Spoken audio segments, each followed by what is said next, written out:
Bonjour frère Inirina. Bonjour. Tu vas nous prêcher un petit peu sur la crucifixion de Jésus lorsque Jésus passe devant Pilate. Hein?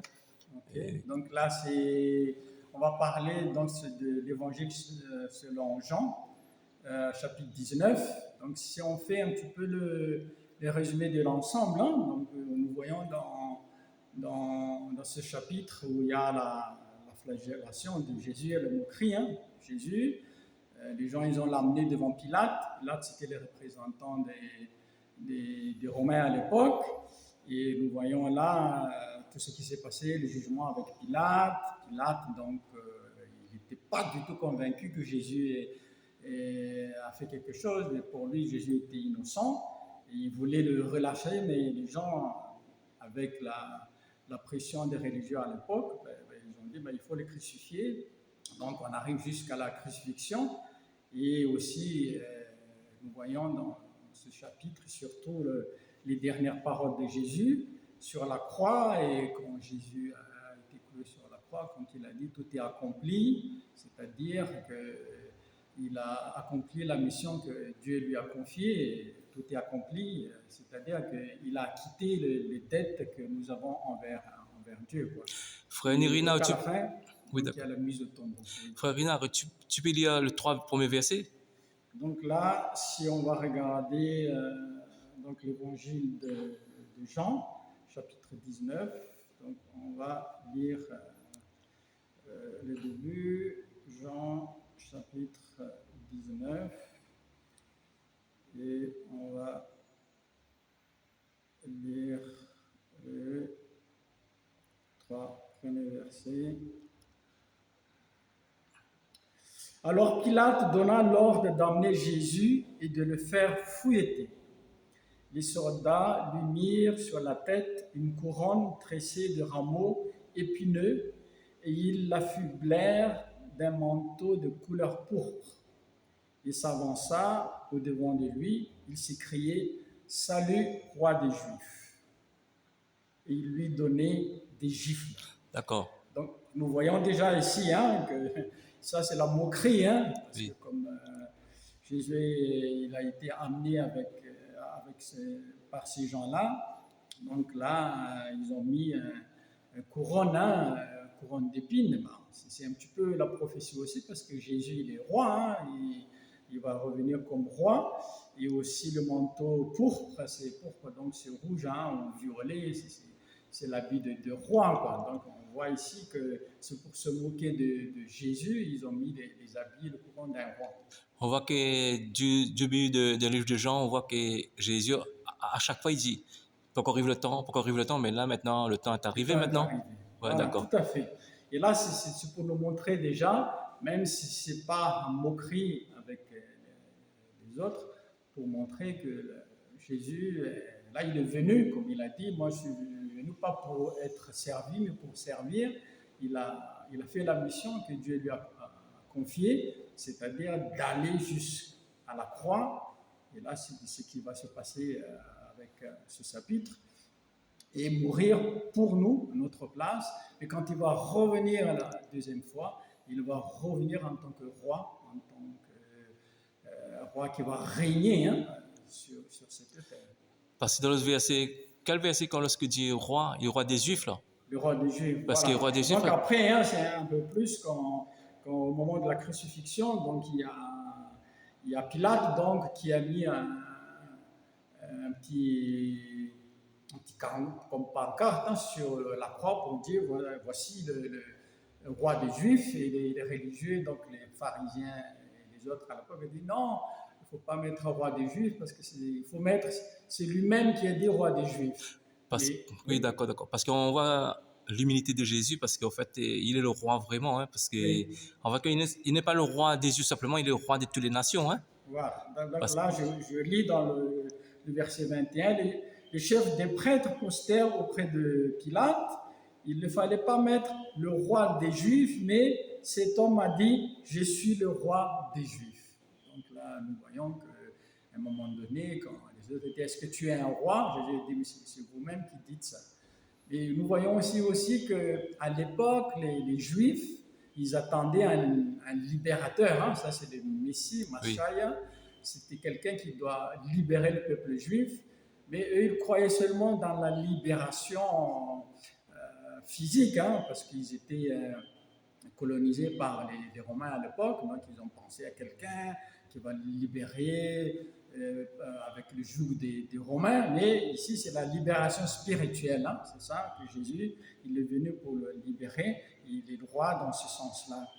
Et c'est pour cela que nous voyons dans ce chapitre, parce que malgré tout ce il voulait Pilate pour laisser partir Jésus, le peuple à l'époque, ils ont dit il faut le crucifier. Et donc Pilate a accepté d'envoyer Jésus pour être crucifié sur la croix. Tu peux lire, continuer le verset, parce que tu as le troisième verset, là, le quatrième verset, tu peux lire encore si tu veux. Hein? Oui, on peut Ouais, lire. Hein, parce que c'est riche, hein, ce on verset, était Jean 19. au verset 3. Qu'est-ce que le 3 il dit encore, le 3? Qu'est-ce que le 3 dit dans ce verset-là?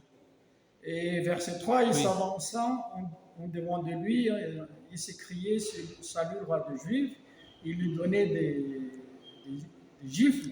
Pilate sortit de nouveau du palais et dit aux Juifs, voilà, je vous le fais amener ici dehors pour que vous sachiez que je ne trouve en lui aucune raison de le condamner. Frère Nirina, là voilà, tu peux expliquer pourquoi Pilate ne voulait pas tuer et crucifier Jésus? Parce que... Donc là, on voit déjà, hein, il faut voir le contexte à l'époque qui était Pilate. Hein. Pilate était donc, comme le gouverneur, qui était le représentant des Romains. Et à l'époque, la Palestine, hein, les Juifs, a été colonisés par les Romains. Nous voyons aussi, hein, après dans d'autres endroits, il y a l'histoire d'Hérode. Hérode, c'était un roi pour les Juifs, mais Pilate, c'est un représentant des autorités à l'époque, donc les Romains. Et nous voyons aussi que dès le début, Pilate, il savait très bien que Jésus, il était innocent, mais que c'est les religieux qui voulaient le condamner. Mais pour eux, la condamnation, c'est, par exemple, s'il y a quelqu'un qui amène les gens à faire des rébellions, il n'y avait pas des condamnations pour Jésus, mais c'était vraiment un truc religieux. Et Pilate, il ne voulait pas entrer dedans. Donc c'est pour cela qu'il voulait libérer Jésus. Parce que, comme tu as dit, parce qu'en fait, la loi juive, la loi romaine, en fait, Pilate, sûrement, hein, il a fait des... tu connais le témoignage de Jésus, parce qu'il témoignait de Jésus, et il a connu que Jésus a fait beaucoup de miracles, mais il n'a pas tué de personne, il n'a pas volé.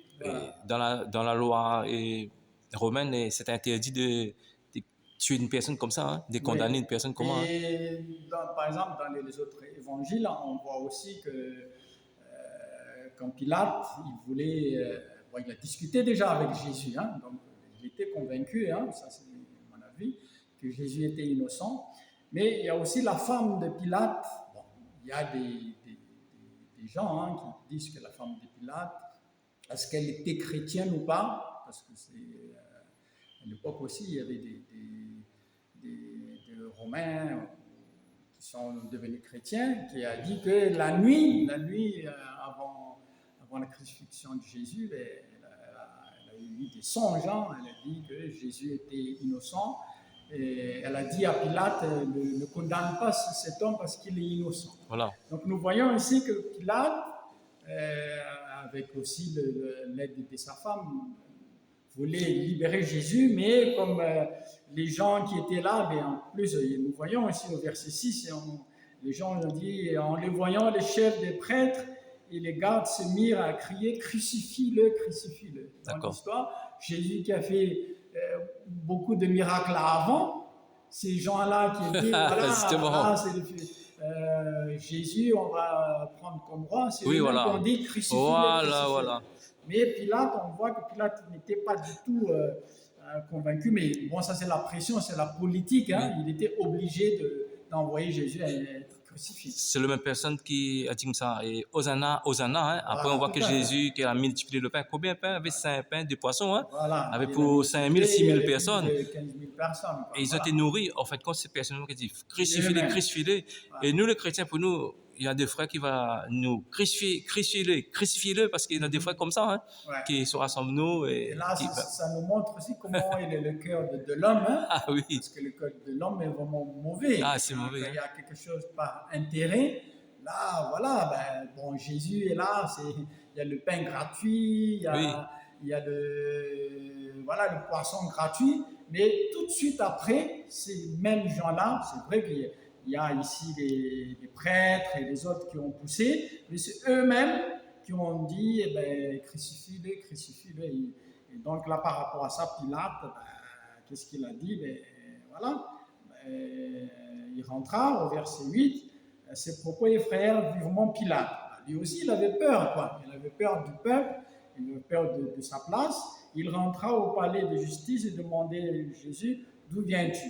Et Jésus lui donna aucune réponse. Et c'est après cela que Pilate lui dit, mais est-ce que toi, tu sais pas que moi, j'ai l'autorité sur toi? Frère Nirina, quand Pilate dit d'où viens-tu? Ouais. Et d'où viens-tu? Qu'est-ce que tu peux... Comme ça, parce qu'en fait, là, on voit qu'il dit où sors-tu? C'est pas moi. Oui, c'est ça, c'est Pilate qui a demandé d'où viens-tu, Ben. mais Jésus ne lui donna aucune réponse. Alors c'est là que Pilate, il dit au verset 10, alors Pilate lui dit, comment c'est à moi que tu refuses de parler, tu ne sais donc pas que j'ai le pouvoir de te relâcher et celui qui t'a crucifié? Mais Jésus n'a dit, mais tu n'aurais aucun pouvoir sur moi s'il t'avait été donné d'en haut. Oui, voilà d'accord. pourquoi celui qui me livre entre tes mains est plus coupable que toi. Là aussi, nous voyons ici que Jésus, parce que c'est lui-même qui a dit ça à un moment donné, moi j'ai le pouvoir de donner ma vie et aussi le pouvoir de reprendre. C'est-à-dire que Jésus, il s'est donné vraiment, c'est pas à cause de Pilate ou à cause des Romains, mais il s'est donné lui-même parce que Jésus il est en train de dire à Pilate, le pouvoir que tu as, c'est Dieu qui t'a donné ça. En fait, si les gens ils comprennent bien ce verset-là, en fait, quand tout est programmé par Dieu, hein, parce que là, c'est Dieu qui ordonne. Voilà. Là, c'est Jésus qui donne sa vie. Hein, Voilà. et c'est pas que voilà, on a attrapé Jésus comme ça pour le tuer. Non, en fait, Non, quand c'est Jésus, tout est programmé d'avance. Hein. Voilà. C'est ça, c'est les discussions par rapport oui, mais qui a vraiment tué Jésus hein, dans l'histoire de l'Église. Hein. Ça arrivait jusqu'à l'antisémitisme. Hein. Bon Dieu, c'est les Juifs qui a tué Jésus. Non, Jésus il a dit, moi, j'ai le pouvoir de donner ma vie et le pouvoir de reprendre. Mais Dieu a utilisé tous les événements. Bon, c'est-à-dire qu'il y avait les religieux, il y a les prêtres, il y a les pharisiens, il y a aussi les Romains, il y avait Pilate, il y avait Hérode, il y avait la foule. Mais tout ça, c'était dans le plan de Dieu. Et Jésus, il répète bien ça ici à Pilate, au verset 11, il a dit, mais tu n'aurais aucun pouvoir sur moi s'il t'avait été donné d'en haut. C'est-à-dire, c'est Dieu qui a donné ça. Oui, tout est planifié, tout est planifié. Voilà, planifié par Dieu, mais ça aussi c'est pour nous. Hein. Dieu, il agit toujours dans l'histoire. C'est vrai que Dieu, les noms de Dieu, quand Moïse a demandé, si les gens ils demandent quel est ton nom, Dieu a dit, moi je suis celui qui est. Donc c'est le tétragramme, hein, Yahweh, l'éternel. Dieu, il est éternel. Pas de début, pas de fin, mais Dieu utilise toujours l'histoire, il agit dans le temps. Frère Nirina, tu peux prendre Apocalypse 13, verset 8, et c'est un verset très intéressant qui concorde de ce verset, le même similitude. Apocalypse 13. Verset 8, et c'est les concordes de ce verset-là. Hein? Parce que tout est planifié, hein? C'est pas que Jésus, oui, on a attrapé, parce donc que là, tout est planifié. Je vous lis Apocalypse 13, verset 8, par exemple. Et verset 8, tous les habitants de la terre l'adoreront, tous ceux dont le nom n'est pas inscrit depuis l'origine du monde dans le livre de vie de l'agneau. Hein, vous voyez ça? Tous les habitants de la terre, tous ceux dont le nom n'est pas inscrit depuis l'origine du monde. Là, nous voyons aussi comment Dieu a planifié dès le début notre salut. Parce que dans certains versets, il dit comme ça, l'agneau de Dieu. L'agneau de Dieu, hein, ça qui était immolé. Vous pouvez passer le au verset 8, ça, hein, oui. À la fin, hein, oui. L'origine du monde, dans le livre de vie de l'agneau égorgé. Voilà, on veut dire que ça tout est planifié pour être égorgé. Hein. Ouais. Ça, nous voyons aussi dedans comment le plan de Dieu pour notre salut. Jésus, quand il est venu sur terre, sa mission, c'est d'aller mourir sur la croix. Même si c'était dur pour lui, hein, nous voyons la situation dans le jardin de Gethsémani, en tant qu'humain, Jésus a dit, mais c'est dur, enlève-moi cette coupe, mais que ta volonté, pas la mienne. Là, Jésus, le temps est arrivé ici, aller jusqu'au bout, sur la croix.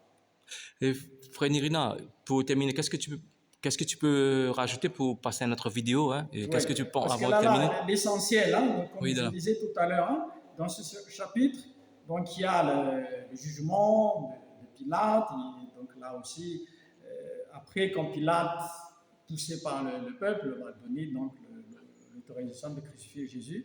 Mais les dernières paroles de Jésus, quand il était sur la croix, hein, nous savons quand il a été crucifié, à l'époque, hein, quelqu'un qui est crucifié sur la croix, c'est quelqu'un, soit c'est un brigand, quelqu'un qui a fait quelque chose qui est très mal. Mais Jésus, il était innocent. Mais quand il était crucifié, il y avait deux personnes à côté de lui, à droite et à gauche. Nous connaissons l'histoire. Mais quand Jésus, il a donné sa vie, et quand il va mourir sur la croix, il a dit, tout est accompli. D'accord. C'est-à-dire, tout est payé, notre péché, tout est accompli en grec, c'est le mot acquitté, c'est comme une facture, hein, quand on achète quelque chose, il y a la facture, et quand on arrive en bas, la facture, la somme à payer, et quand on a payé, on met le tampon, c'est payé, et c'est ça, tout est accompli. Jésus a accompli notre salut, qu'il est mort sur la croix. Merci pour Nirina pour cet éclairage. Et sois béni, à la prochaine vidéo. Merci beaucoup.